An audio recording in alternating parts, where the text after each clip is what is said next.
Good morning. You all right? It's good to see you this morning. Glad you made it in the worst ice storm in 5 years. I drove in from the airport this morning. Driving wasn't that difficult. Stopping, a little harder.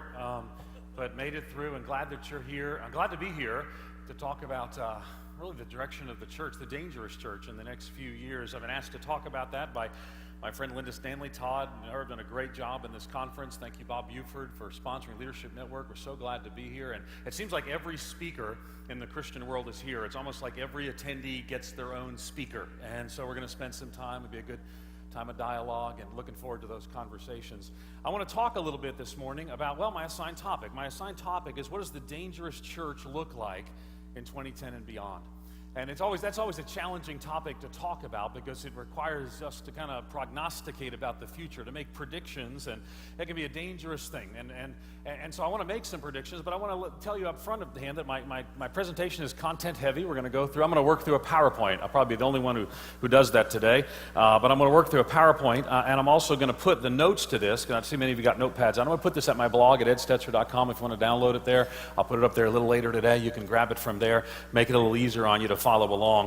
When I talk about the church, I kind of have a default mode. I want to talk about marks of a biblical church and what makes a church, but it's not quite my assignment. My assignment is to ask the question instead of, what is the dangerous church going to go through, whether get on the other side of? So there might be a dangerous church faithfully engaging its community with the good news of the gospel. Well, what changes do we need to know about culturally and within the church as well? And how do those changes impact the way we think about church? Now, I should tell you up front that again, these things, some of these are statistical. I'll share some statistics. Some of these are my personal beliefs, and some of these are my hopes, and you'll have to sort them out as we go through. So again, we're going to talk about thinking about the future. That's going to be our focus today. Again, I think it was Amos who said, I'm not a prophet, not the son of a prophet. In my case, I work for a nonprofit organization, and so all of these things are going to just be my best look at the future. So let's talk some about the dangerous church in 2010, and let me start with some cautions.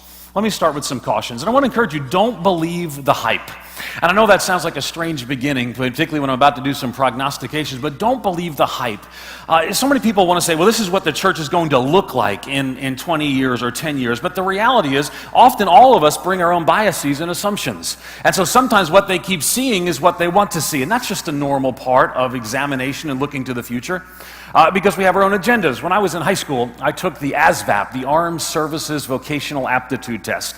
I was thinking about joining the Army. Me and some of my friends were thinking about joining the Army, and so we took this test, and I met later on with the recruiter, and I said, what do you think? What does it say? He says, well, he told me I would make a great tank commander. And I thought, what a cool thing to be a tank commander. How exciting that would be. And so then we went to one of my friends who took it, and he said, what did they say you said? They said, I would make a great tank commander. And I said, really? And I asked another one of my friends, what they said to you? I said, well, tank commander. And so I went back to the recruiter and said, what's the deal with that? He said, oh, it's real simple. The Army needs tank commanders.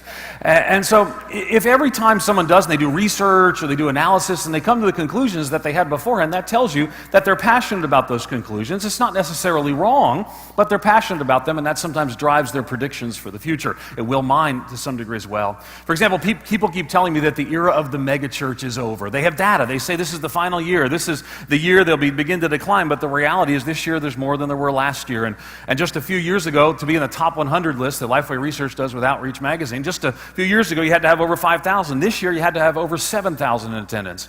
So when people say, well, the megachurch is going away, well, probably they don't like megachurches. And so we have to kind of factor that in. So don't believe it all. I'd encourage you to be more cynical. Now, I know that's a strange thing to hear, but I just think sometimes we hear things like, oh, this is the key, this is the future. Listen, we were not going to solve all the church's problems and challenges by emerging, by having 5 purposes, by starting to call ourselves missional or all moving into a house. We tend to be ready to believe things too soon. We need to think more critically and be perhaps a little more cynical about that. But I think we can be people of Issachar. First Chronicles talks about they understood the times and knew therein what they should do. And so there are trends we should look for and trends that we should watch. Leadership Network used to use the phrase scouts for the emerging church. For some obvious reasons, that word took on other meaning, and it's a tagline they don't use as much anymore, but I like that phrase, because that's part of what we're going to talk about today is look at what does the future hold? What will the biblically faithful church look like that engages its context in 2010 and 2020? And to quote my friend Reggie McNeil, I think in some ways it's going to be like the present future. It's going to be some ways like we're dealing with things now, perhaps just more so. We're all familiar with the Wayne Gretzky line, to skate where the puck is going. But what I'm going to do a little bit of is skate where the puck is. I'm going to look at where's the situation now, and then we're going to look at the future. Now that's hard because the reality is for many churches, perhaps maybe not as many represented at a conference called Innovation, but for many churches, they're living in a past era. So it's not even where the puck is, let alone where the puck is going to be. In my own denomination, I often say if the 50s come back, we are ready to go. We're prepared. There's no stopping us. But the reality is we have to engage not just where we are, but we need to think about the future, and that's some of what I hope to do today in the brief time that I have with you. Let me share a few things first from a cultural perspective. I believe that the dangerous church, from a cultural perspective over the next few years, will have seized economic opportunity. Now, I know you hear the phrase economic opportunity. What does economic opportunity have to do with anything, and how it will have seized economic opportunity?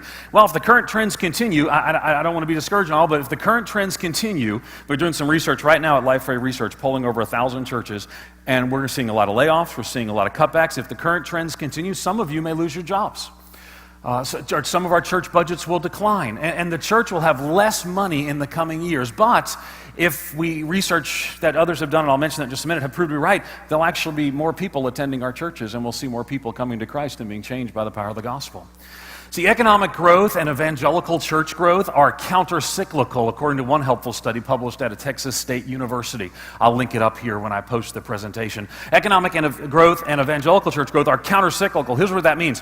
What it means is when the economy goes down, evangelical church attendance has gone up in past economic cycles. And for mainline denominations, it's moderately counter-cyclical. And so what we have to do, many of us pray for a spiritual awakening. And many of us are praying for the economy. I guess the question you have to figure out is which one do you want to pray for more if past trends tend to be true? So I think the dangerous church will have seized economic opportunity and worked through some of the economic challenges that are there. So what should you pray for? Well, maybe both. I think another issue that we have to recognize increasingly is that the dangerous church in the future will have addressed sexual brokenness. Maybe that's too strong a word. Maybe we'll be addressing sexual brokenness. We'll recognize that this is an issue in our culture that will not go away. This is an issue that will become an issue with which the church struggles in great ways. The sexual confusion will not go away. Instead, I believe it'll increasingly become an issue in the church because it's an issue increasingly in the world. One prominent example today, probably all of us are familiar with. Who would have guessed 30 years ago that having a gay Episcopal bishop pray at the inauguration would be the non-controversial decision, and having an evangelical pastor pray at the inauguration would be the controversial decision? How things have changed, and this issue, homosexuality among others in sexual brokenness, will not go away. The struggle, how to address issues of homosexuality, will be a defining cultural issue that the church has to address over the next years, next decades. In a recent survey we just released in a co-authored book called Lost and Found, The Younger Unchurched and Churches That Reach Them, we asked this question of 1,000 younger adults. Here's the question. It says, if you were considering visiting or joining a church, would knowing that the church did not welcome and affirm homosexual members negatively or positively impact your decision?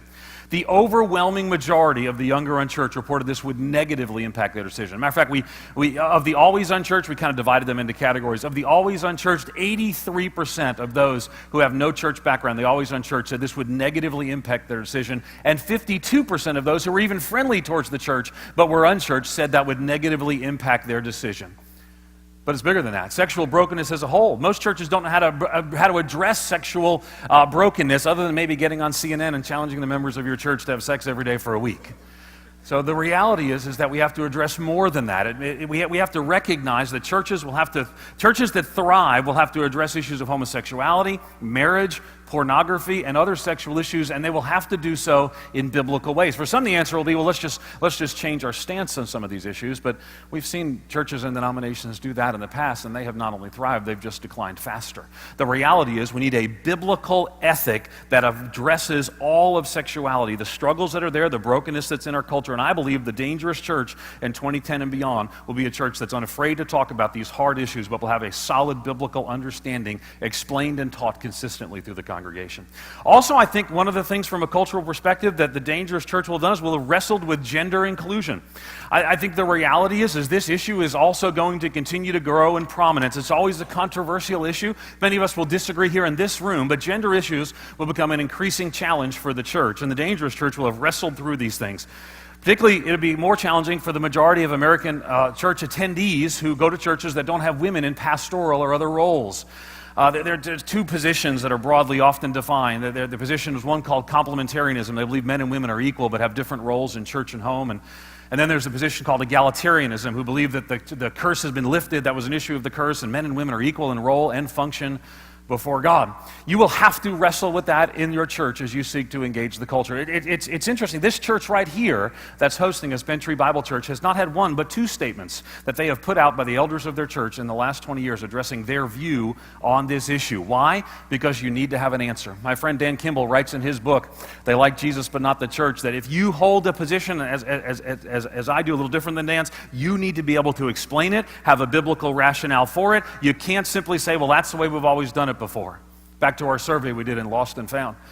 We asked unchurched 20-somethings what the impact it would have on this issue. Here's the quote. If you were considering visiting or joining a church, would knowing that the church did not endorse the ordination of women as pastors negatively or positively impact your decision? 65% of the younger unchurched said this would negatively impact their decision. Only 6% said it would be a positive. So the negatives outnumbered the positives 10-1.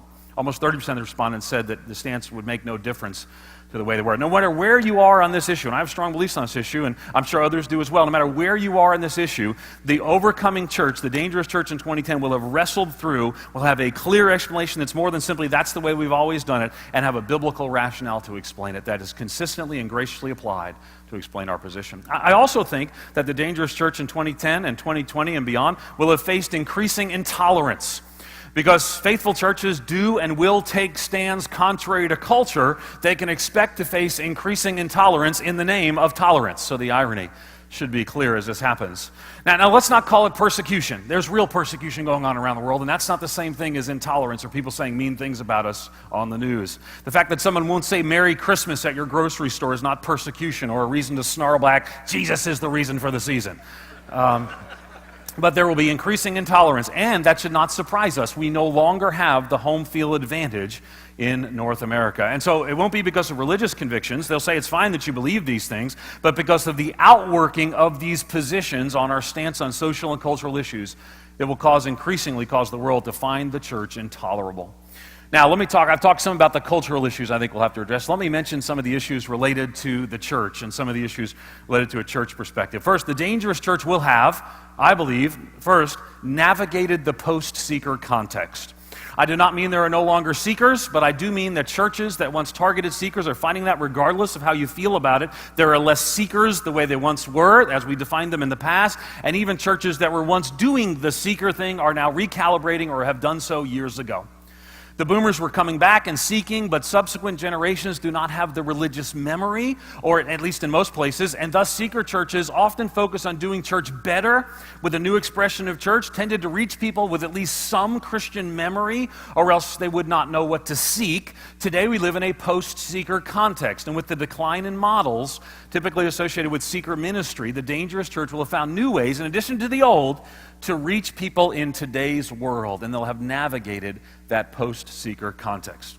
Now, I should say, I'm just moving forward, but I should mention to Linda that I don't see a time clock anywhere, so I'm just feeling the liberty from the Lord just to keep going. And amen? All right. So I need something that's not it's not where I thought it would be. So I think next thing is that the church will do is have regained confidence in the gospel. It will have regained confidence in the gospel. This is a key issue, one that must be faced. Christianity Today did a series recently, a very insightful and thoughtful series called Is Our Gospel Too Small? Which is not unlike the conversations in mainline churches that took place near the beginning of the last century. People are asking questions about the gospel, about is our evangelism too small? And here's the deal. As the church has lost credibility in culture, so has the church's gospel. In other words, if I don't like the church, and increasingly people have negative perceptions and views of the church, then what happens is there must be something wrong with the gospel. And let me say there very well may be something wrong with our understanding of the gospel. Maybe we need a more clear biblical understanding of it. But I think it's interesting that two of the most newsworthy moments right now in the church, the things that are gathering the most attention are the new Reformed movement and the emerging church movement. And you know what they have in common? A lot of things they have different, but you know what they have in common? Both see that they have or are seeking to find a better gospel than the one provided by the modern evangelical machine. The dangerous church will have worked through the confusion and set a stake in the ground for a more robust, biblically discerning gospel. I also think the dangerous church will have addressed evangelical confusion. I was unsure if I should use the word evangelical, so I asked Dave Travis from Leadership Network. He said, no, we'll have mainline churches represented here, but they'll tend to have some evangelical flavor. There'll be evangelical churches here and other kinds.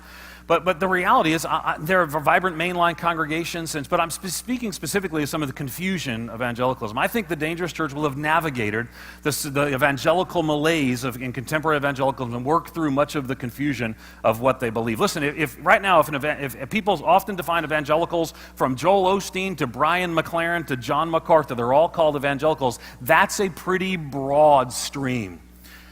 And for that matter, most evangelicals who would say the one is the most orthodox, that sometimes seems to be mad all the time, it adds to the problem as well. And so what happens in the end result is that evangelicalism is confused right now, and there are movements to try to help clarify that.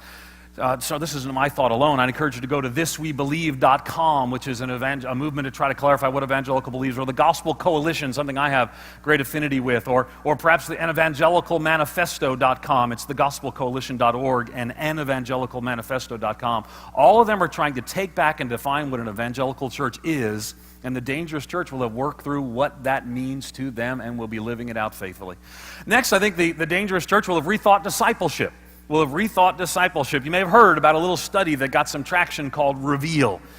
Well, the elephant in evangelicalism in the broader Christian world is that we are not making disciples well. According to a study we recently did published in a book called The Shape of Faith to Come by Brad Waggoner, a Lifeway Research book, we found that we surveyed 2,500 Protestant churchgoers and just kind of randomly selected 2,500 that attended a Protestant church regularly. Only 16% of those said that they read their Bible daily, and another 20% said they read it a few times a week. Just 23% agreed strongly with the statement, quote, when I come to realize that an aspect of my life is not right in God's eyes, I make necessary changes. In the past 6 months, 29% said they had shared with someone how to become a Christian twice or more. 14% did so once, 57% said they didn't do so at all. We surveyed 1,000 of them a year later. The churchgoers, Protestant churchgoers, evidenced very little change over the year. What's interesting is a majority believe they had grown. Matter of fact, over 55% indicated that they had grown spiritually in the past year, but when we look at some of the measures of spiritual growth and formation, only 3.5% actually had any measurable change in their spiritual formation activity. I think another thing the Dangerous Church will do is we'll have worked through denominational catharsis. I work for a denomination, and it's going really well, and I just wanted to get that out. But if some other denominations, it's not going really well, the reality is denominations matter. Most of us are engaged in a denomination of some sort. Most churches here are connected to them, and many denominations are rethinking their role. Tomorrow I'll be in San Diego with the national leadership team of the Vineyard Church, and we'll talk about how to get the focus back on church planting. Once a great church planting machine, how do we get the focus back there? Next week, I'll have the privilege of being at the Assemblies of God headquarters in their National Discipleship Summit, and they're asking hard questions. We just surveyed, Lifeway Research just surveyed 13,000 of their credential-holding pastors and leaders, and they're asking hard questions. They're asking the right questions about what denominations need to do and what they need to be to serve churches in the future. Dangerous churches will help their denominations make those transitions. I believe dangerous churches will have found networking strategies. Churches are learning to network together. This is a good thing.